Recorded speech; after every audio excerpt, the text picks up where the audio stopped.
Hi, my name is Julia Jones, and I am the producer of Calaveras and the Sonora Wedding Fairs. And today's class that I want to share with you is about setting up your booth. So we have two shows coming up. The Calaveras show is a tabletop show, and the Sonora show is a full booth show. So the difference in those two shows is that a tabletop show, you don't have pipe and drape and side rails. It's literally just the tabletop.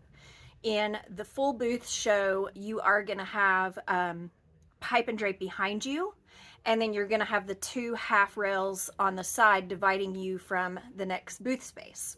So in planning, take what I'm telling you and kind of specify that to what type of show that you're going to be in. So the first thing I want to talk about, everybody's first tendency in setting up their booth is to scoot everything to the front of the booth and have your table right at the outer edge, put a chair behind it, and sit down. So that is exactly what you should not do. Do not do that. That's the worst thing to do. The more stuff you have towards the front of your booth space, it blocks the actual booth. And as people are walking by in the aisles, which is, the traffic areas, if they can't walk into your booth and get out of the flow of traffic, it's like herding cattle, right? They almost have to just keep walking by you. They can't stop because there's people behind them moving and people in front of them moving, and they have to just keep moving with the pack. So you want to keep the front outer edge of your booth open and free of any clutter or anything. Put everything towards the back of your booth so that as people walk by, if they're interested in talking to you, they can step into your booth out of the flow of traffic, and that way they're comfortable to stand and talk to you for a few minutes. So just be sure. I usually try to set my booth space up at home or at my office before the show, just so I can test the spacing and make sure I have enough room for everything I'm bringing to put in my booth, and then also test it to make sure you can get everything towards the back and open your booth up to people more. The next thing, I'm referring to my notes here, is to really get organized. So if you watched the last class, I was talking about who am I selling to at a bridal fair, and the answer to that in that video was 13 minutes, but I will tell you the fast answer to that is everyone. So watch that video, and that's going to tell you what marketing materials you need to bring with you to the show. So on your table space, or however you're going to have your marketing materials organize those by category of customer. And you'll know, if you watch the last class, you'll know what I mean by that. But whether it's a bride and groom or, whoever you're handing that marketing piece to, be sure that you're really organized and that those are clearly spaced apart and easy to grab. The worst thing that can happen is somebody walks into your booth, oh my gosh, I want to hire you. How much does this cost? And you're fumbling around and you've run out of this or you've run out of that, or you can't find where you put, whatever paper you're looking for. So just be sure before the show, wherever your marketing materials are going to be, keep that free of clutter and very carefully organized so that you can just grab it, hand it to them, and you're good to go. No awkward moment there, okay? The next thing that I want to talk about is looking professional in your booth. What you are doing in your booth is going to reflect to the customer your level of professionalism and your level of excitement, and it is immediately going to tell that person if they want to talk to you or not.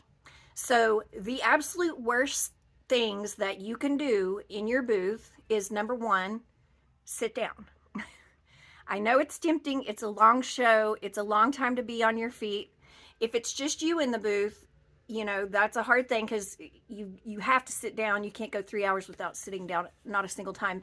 So you just have to wait for a break in the flow of traffic, then kind of sit down for a minute, take a breather, and get back up. But most of the time in your booth, you want to be standing up and kind of over to one side or the other so that the main part of your booth is open and they're going to walk right in and talk to you. If you're sitting down, it makes you look, not to be blunt, but it makes you look lazy, tired, possibly depressed, not excited to be there, because they're standing up. So they're approaching you from, you know, up here and you're way down here. So they're not walking in directly to you and you're saying, hi, great to see you. So minimal time sitting down. If you need to sit down more frequently, the best idea is to bring a tall stool with you. So instead of using chairs that are going to be provided at the venue, bring a tall stool with you so it almost looks like you're sitting up, but you can just kind of prop yourself up, you know, and that way your legs look more elongated. And that's one way around that.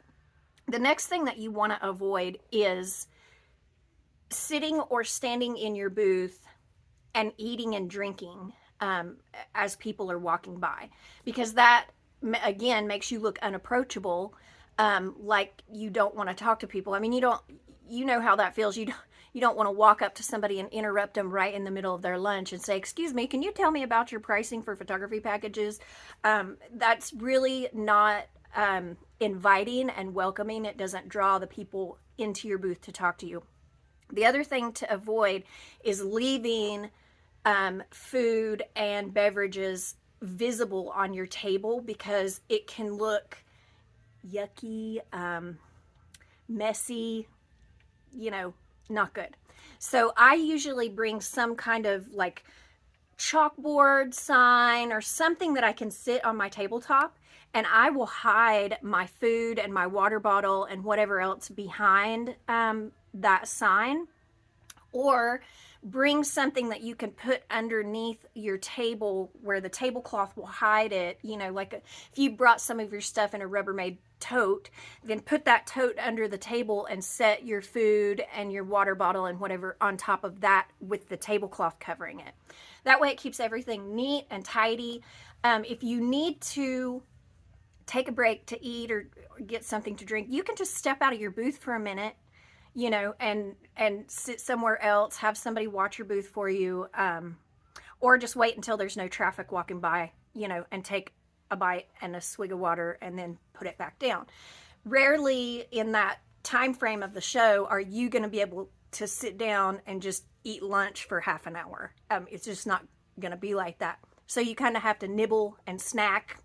It's a good idea to bring things that you can throw a handful of into your mouth, like, you know, a jar of peanuts or whatever if you need to snack. So that way it's not something you have to sit down and eat and it makes a mess, that kind of thing. Okay. The next thing I want to talk to you about is signage. So important. One of the worst things that can happen in your booth is somebody walks into your booth and goes, now what business is this? That means whatever you've done in your booth does not tell anybody who you are or what you do. So it's good to invest in some signage that, if you think that through, that can be reused over and over and over again. It's always wise to have a vinyl banner with your business name on it, because that's pretty versatile and weatherproof and that kind of thing. But a lot of times attaching the vinyl banner can be very awkward, and rarely, if you're hooking it over pipe and drape or putting it on the front of your table, very rarely does that vinyl banner stay perfectly flat. It always ends up having these little gaps, you know, in it that you can't flatten out.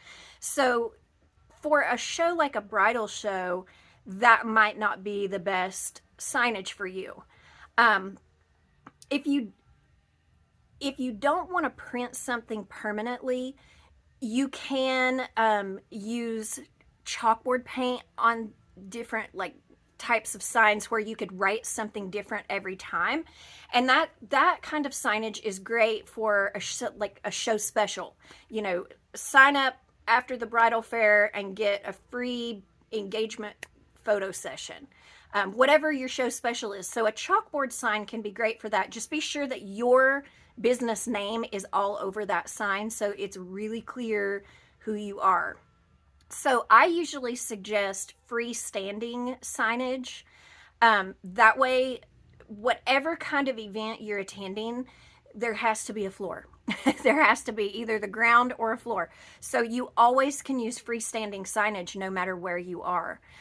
So that is probably the best solution for signage in your booth.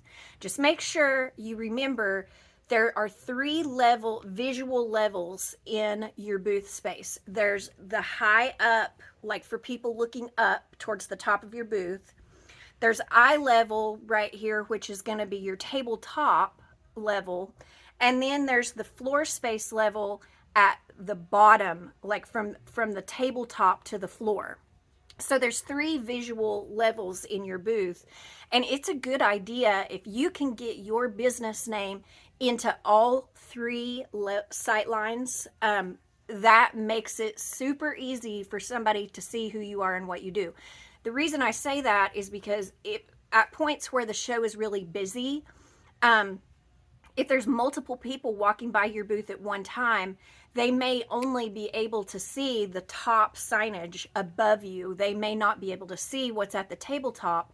But at the point that there's less people walking around, stuff that's on your tabletop may tell more about you because it's more space where you can sit things that show what you do. And then even the bottom signage, you know, as people glance down, they're going to see that as well. So that's just layering your name multiple times. But getting permanent reusable signage is really a great idea because it's a one-time investment. You don't have to keep having new things printed and printed and printed constantly. Okay. The other thing is be sure that whatever you're displaying depicts what you really do. That can sound a little bit confusing, but like let's say you're a cake decorator, you're a baker, and your booth is full of pictures from different venues, and maybe in every picture there's a cake table showing a cake. But if you go too heavy on photography in your booth, you start to look like a photographer and not a baker. So be sure that you focus the most heavily on items that clearly define what you do. Your booth setup is important in relationship making because it's the first impression. And you know, the first impression when you meet somebody says a lot. So that makes a huge difference. Your booth setup is not gonna make or break your success at the show, because in all honesty, a week after the show, anybody who attended the show is not going to remember exactly what your booth looked like anyway. So the importance of the booth is not what's going to get you a booking. That's not the thing. How beautiful your booth looks is not going to automatically make you get bookings, but it's the first layer that makes somebody feel drawn to you and attracted to what you do, to what you offer, to how you look. So just be sure to spend enough time, and please set it up at home again, just to be sure that everything fits and that you've got enough space. Again, if you have questions, you know where to find me. Message, email, phone call, I'm here for you. And then we'll have a few more videos coming up to help you with actually getting the booking. All right, thanks so much, and we'll see you soon.